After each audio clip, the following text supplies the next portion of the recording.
Welcome, everybody, to Mentor Time, our first in September. Today's topic continues our focus that we've done over the months, and you'll see the resources at the end, on making sure that you are taking care of your virtual visibility.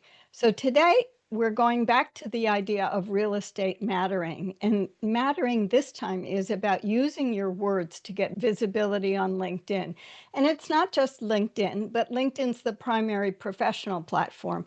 It applies to Instagram, it applies to Threads, it applies to Facebook, it applies to any of the locations where you are virtually visible. Today's takeaway is be found. Yes, you want to be found. Remember that online words are searchable, and beyond that, they're even more than searchable because they're permanent there in many ways. Today, we're going to start with where are these words, Sue? We're going to go back to locations and expand a view of them in terms of your virtual visibility maximizing LinkedIn. And as always, we end with what should you do? And you'll get a little homework, but I'll ask you for some interactivity today as well. So let's get started with where are the words. When I've talked to people, and this has been for years, but even now people are telling me things about why their LinkedIn profile's good enough.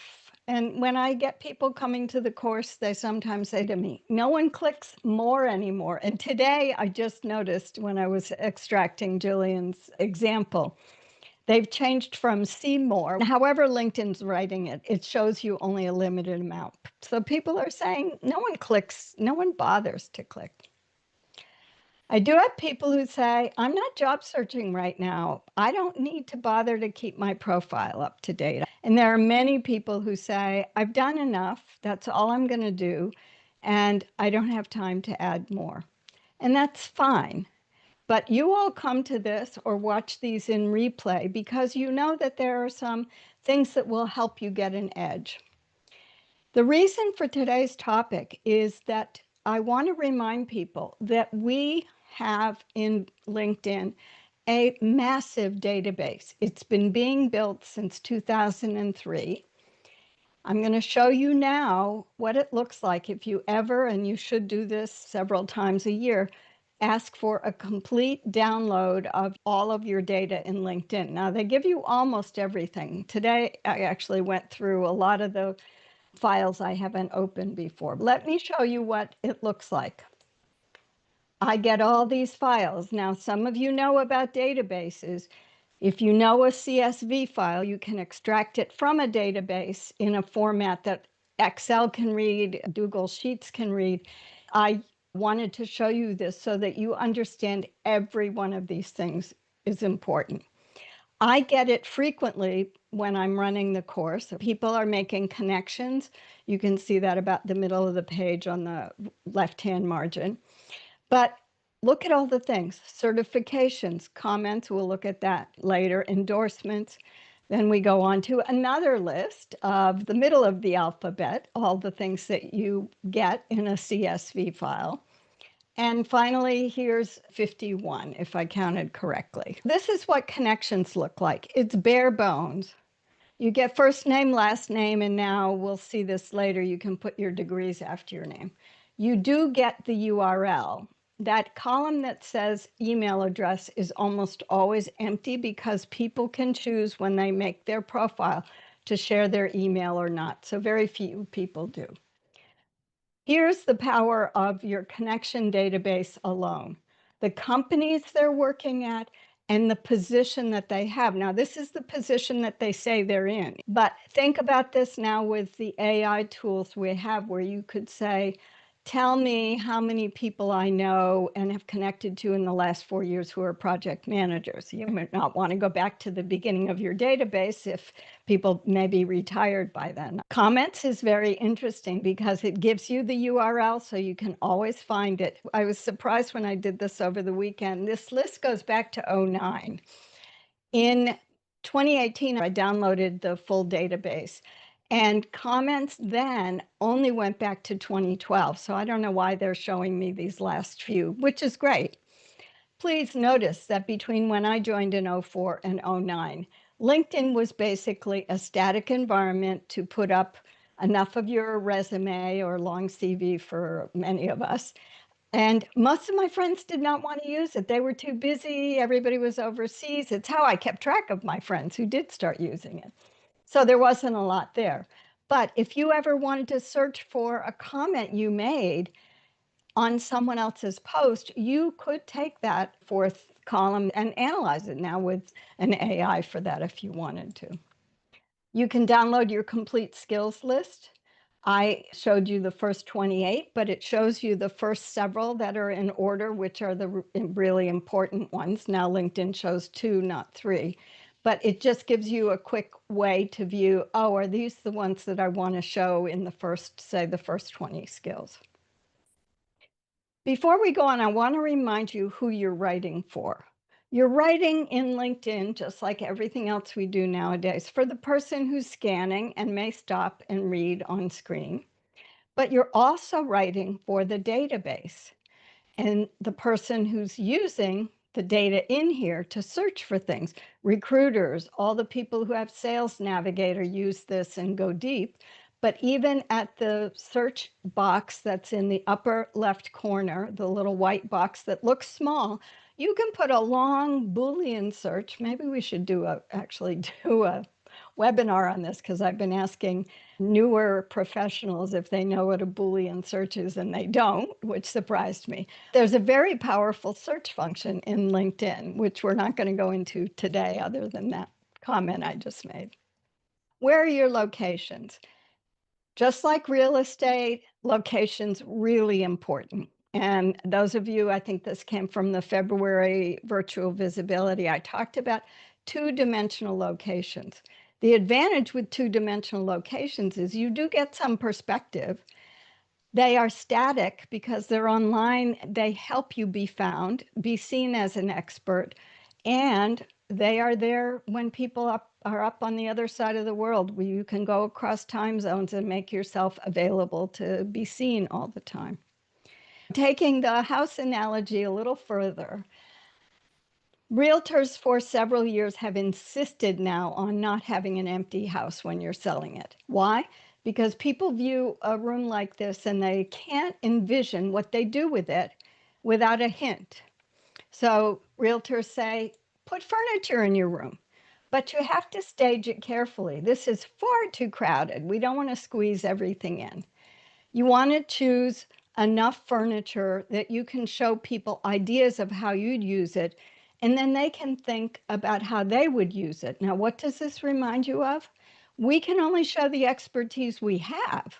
But if it's enough, and if we give it to them in a way that's attractive to them to read, i.e. outcomes on the left margin, making sure you're writing evidence-based results, you too can give people an idea of how you're going to solve the problem for them that they're hiring for, or the reason for networking, or the reason for collaboration in business.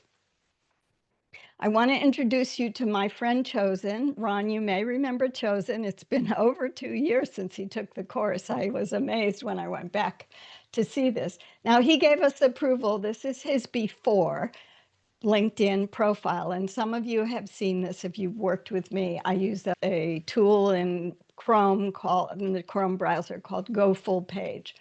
He's got a fair amount of stuff in his LinkedIn profile, so okay. But let's look at some of the places he could add more. Now, I'm starting with the banner. The banner words generally are not going to be searchable, but they are the first thing people see when they see your profile. So that's important real estate location. His headline, we all know there's a headline formula, and it should start with the job that you want, your job focus, but there's much more space for elaborating in your headline. About section, he has a decent about section. You can see that actually is the old, you used to be able to see more.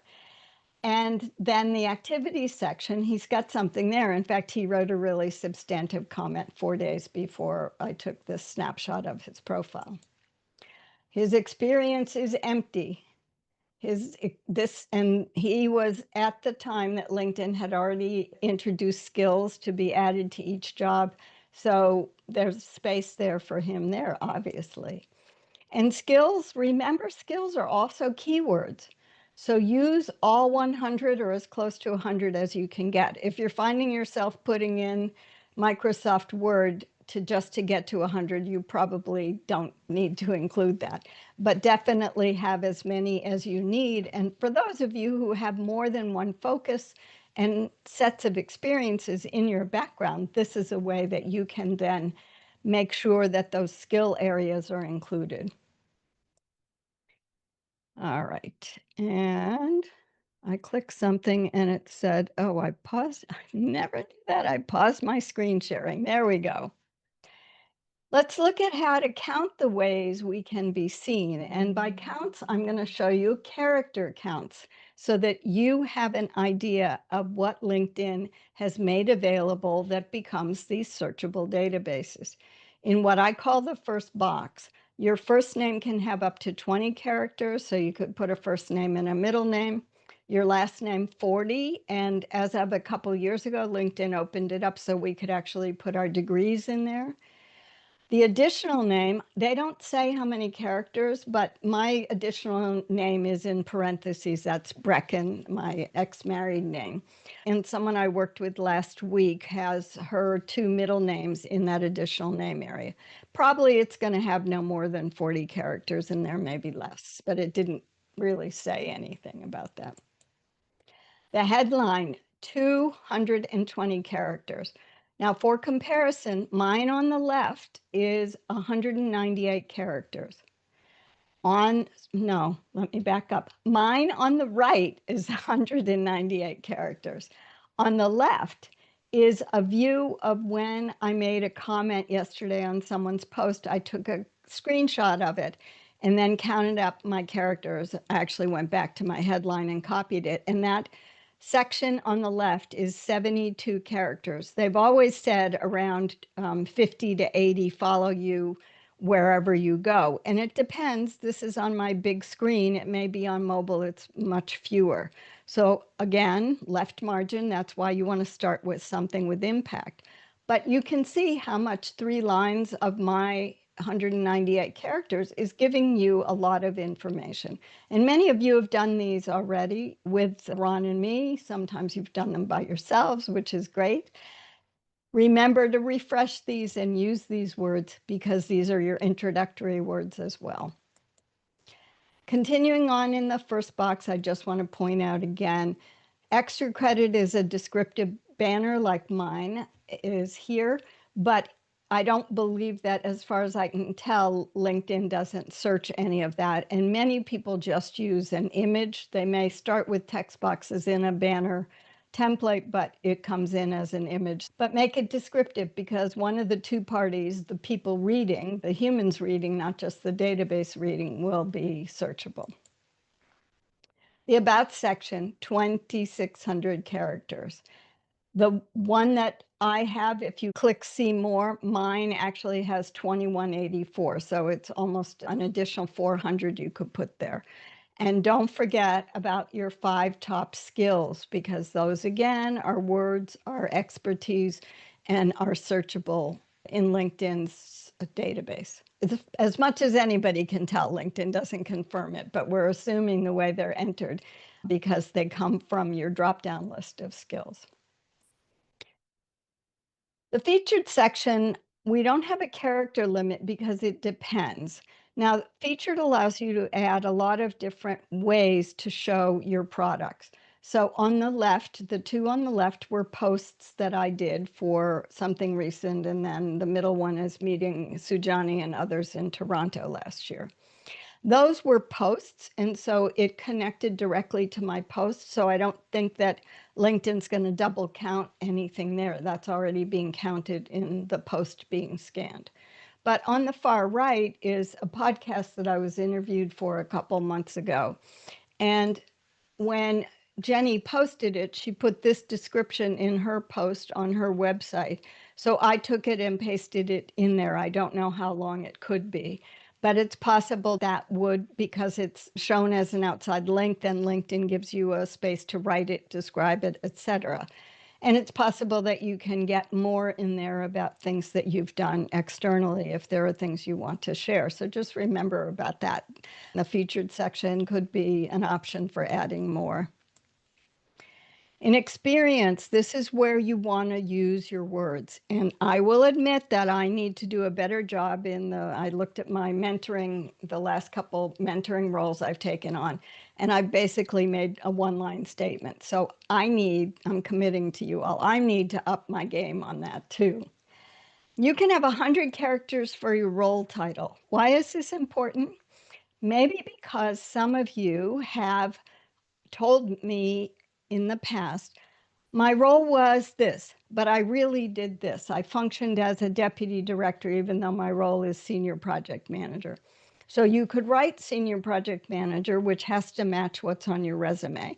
But then you have space in parentheses to put functioned as executive vice president or whatever it was you were, or get close to it anyway with 100 characters.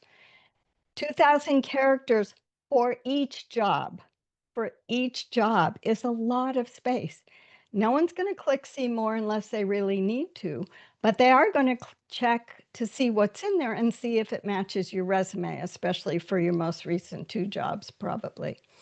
And as we do with our about section, you want to add at least, I say 5 skills, but most people are ending up to 5 to 10 skills for each job. So that's where a lot of the profiles that I see from people that I work with or that want to connect with me, I see that they don't have words there. They have their title and the company name. That's a big place you can help yourself.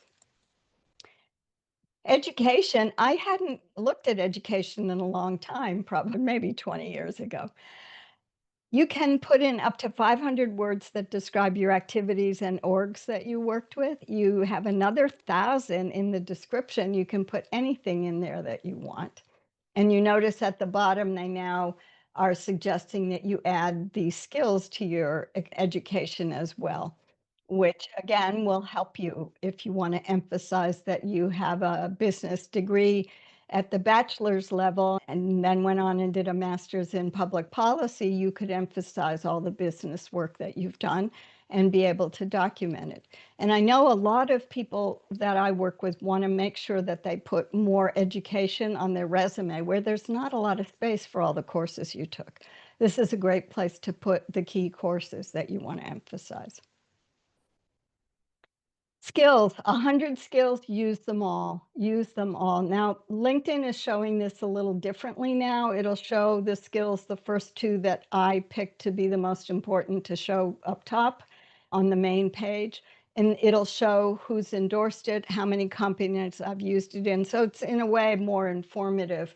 It used to say 99 plus people endorse Sue for public health, but they've taken that out, I think. And publications, remember that this is not just a refereed scientific journal article.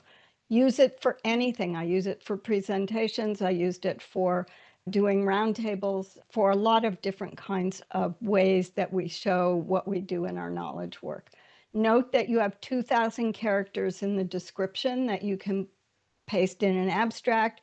You can paste in something that you presented. Maybe there's a short version of it or a AI generated summary. Again, good sets of words to have in there. A post can have up to 3,000 characters. I've seen long posts. I didn't realize. I know that the expert Richard van der Brom on the algorithm says don't go that long. I think he was saying around 1,500, but just so you know, these are big areas that LinkedIn tracks and gives you information, opportunities to exchange information. And finally, if you want to write a LinkedIn article, you can go to 8,000 characters. Again, I had not looked at this in a long time. This is the blogging platform. It looks a little different, but all you have to do is write it in Word or Google Docs, cut and paste it, put in some photos, and you'll be all set. I'm going to quickly go through what you should do, and this will be short today. You won't be surprised if I tell you to fill up everywhere you can, whether you want to drink blue wine. I'm not sure what they were drinking that was blue. I think they did it for the photo effect. But you do want to make sure that you're filling up your words. So we just went through all these head counts. I wanted to give you a way to look at them, and I'll probably put them in the email when I send it out. I'll extract this and the next page so you have it for quick reference. So I would love it if someone wants to either unmute or put in the chat, including you and me, Ron. I already made my commitment for LinkedIn. The change, just one change that you can do in the next 24 hours, one easy thing. I forgot to say, I know all of you that are on today have changed your LinkedIn profile to get rid of the default numbers and letters, but that's another place that becomes a searchable part of your profile if you can change that. So, in fact, let me just ask Ron. Ron, you want to talk about a change you're going to do in LinkedIn? Yeah, it's funny because the skills area is an area that I haven't done anything on. And so the more I look at this, the more I realize I really should. And once again, a person who, like myself, who's not really looking for work, it's still a case of, like you say, credibility cues and so on. And that's an area that I need to do something with, and that's to identify skills, especially those top few. And it'll force me also to think about stuff when you do that and just go through it. And I'm not, and I guess that the other challenge is the going back and looking at writing articles and so on. And I had fun a while back doing a post and then an article, and I didn't actually understand when I was looking at it the difference between a post and an article. And so, having done both, I got some kind of an understanding of it. And I quite like the idea of a post. And what I find interesting with what you presented here today is the fact that all these database files, they're attached to all this stuff. And that makes it hugely valuable to yourself, because if you can search your own database to find out stuff, that's what others can do as well. And it shows you really how remarkable and how much data is actually out there. I thought that was a really interesting part. But anyway, for me is to do some skills. Peter's going to be right there behind you because he said that he's got more than 67. He could add more. He wants to review his to see what should change. And Peter, I think you've got that whole area of teaching and epidemiology, the whole area of health systems, emergency management. I think all of us on this call could fill up 100 with pretty substantial technological, not our technical work that we need to be doing. I've just lost track of what I was going to say. I will commit, I do need to try before I leave on vacation next week to get a little bit more about my general mentoring in there. I've got stuff written up elsewhere. I can certainly find it, but I never think about it till I go and look at my own profile to actually show something. And I think, oh, wait, I should have done this by now. That's great. Thanks, everybody, for the input that you all are giving. So just a reminder that online, these words are searchable. That's what Meta early on, Facebook discovered when they sold all of our stuff to Palantir way back in 2016, who went through millions. I think they were almost, Meta was, Facebook at the time was almost a billion people, and sold away the rights for a lot of our data directly to people who weren't handling it well. So that's the bad news. The good news is in this takeaway, these words are staying there 24 hours a day for whoever's searching whenever they're searching. Let me stop there and see. Ron, do you have thoughts or comments? Because now as we think about, in fact, let me go to this page. These are since a year ago, almost exactly a year ago, we've done 4 different views of basically visibility through credibility, expertise, and virtual visibility. So Yeah. the floor is yours. Yeah, I mentioned it there earlier, is I think when you showed that illustration of doing a download and all these CSV files, now I'd be interested because I have never, the only thing I've done searches on with AI is using a text file. And sometimes I find that they don't do text files very well. So I'm guessing that CSV files they don't manage them very well, AI. Now, most of the AIs I use want a PDF file. So I'm putting Yeah. like PowerPoint into PDF, Word into, it doesn't even want a Word file. Some Okay. will, like Perplexity will take some plain Yeah. text, but CSV, I would say you'd be better off. I Yeah. don't So know. Yeah. what I would do then is you make a table because they can work with tables. And so what I Yeah. would do is then print to PDF as table, which might be very large, and then allow AI to do the search that way. Because that's the solution I've come up with myself when I've had text files that it won't look at. And that is print to, I put it in a word processor, print to PDF, and then I've got it, and it's exactly the same file. And I don't quite understand why it prefers that format over the other, but hey, I don't know. Anyway, I like the idea of that, creating that searchable type of database. And I quite like CSV files just because they're so compact. Hmm. And then you can use them with whatever spreadsheet program you like. So thanks for sharing that. I did not know that. Yeah. And you can actually, if you put it in a spreadsheet, you can actually save it to PDF directly without Yeah, going to yeah, Word, especially if it's a really wide table. yeah.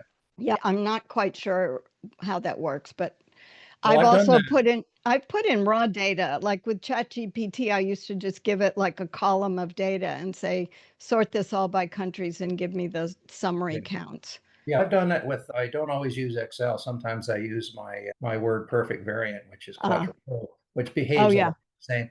And so what yeah, I find, the beauty of it is you can sort the table and you can hide things you're not interested in and then print that to to a PDF. And so that then becomes your data perfect. Yeah, that you're that's the having to same look thing. at. I And then remember it Quattro works. Pro. Yeah, Yeah. Yeah.